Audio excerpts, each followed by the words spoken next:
Hey everyone, welcome back to another YouTube video, and in this video I'll be showing you guys how to fix Instagram app crashing or freezing on iPhone.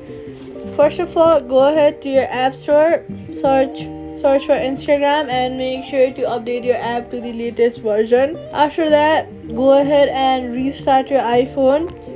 After opening it, and then go to your settings and then go to iPhone storage, click on Instagram and then click on offload app. This will free up space used by the app, but it keeps documents and data. Reinstalling the app will place back your data if the app is still available for download. If that also does not work, go ahead and in your settings go back and then see if there is updates for iOS.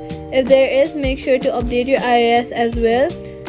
Then go ahead and delete your Instagram app and then reinstall it from the app store.